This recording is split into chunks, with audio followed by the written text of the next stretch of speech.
let's upcycle this hoodie into a custom quilted creation. These are the materials that I'm working with, so let's jump in. So the first thing I'm gonna do is seam rip all of the sleeves, pocket, and the hood off of the existing hoodie. I've seen other people make these and they just use scissors and cut it off, but I like to seam rip. That way you're not losing the seam allowance and you're not compromising any length of the arms. I don't have a pattern, I just make it up as I go. And I like to utilize negative space so that the actual color of the hoodie pops out. Once I have a basic plan, I'm gonna sew the fabric together before I even attach it to the hoodie fabric.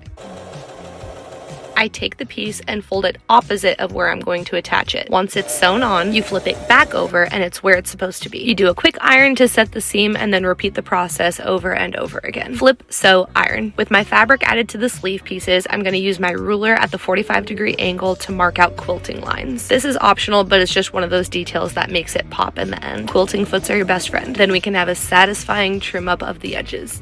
So the sleeves are assembled and quilted. I found this long sleeve and loved this detail. I cut this off of the long sleeve shirt and then I'm gonna cut around the design, but I have to leave enough of a seam allowance. That way you can actually see what's going on. But I'm gonna add this to the sweatshirt too. Since it's a t-shirt, it's really flimsy. I added a stabilizer, that way it acted more of a patch on the armband instead of just the flimsy material that it was. So now you're gonna pin right sides together and then sew along the line, and then add your cuff back.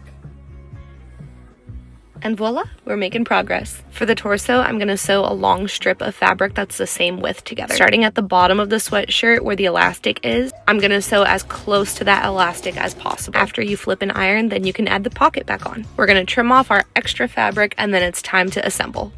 Sew the sleeve back into the armhole of the torso. I think the very first time I ever tried to sew a sleeve, it ended up upside down and inside out. So it takes a little bit of practice, but you'll get there eventually. Or you could be an absolute prodigy and I'm just a dum-dum. I think at this point it was midnight and I was over the filming, so everything is a time lapse, but you get the idea. So here she is. She's gorgeous. I love her so much and thank you for making it with me. Follow along for more.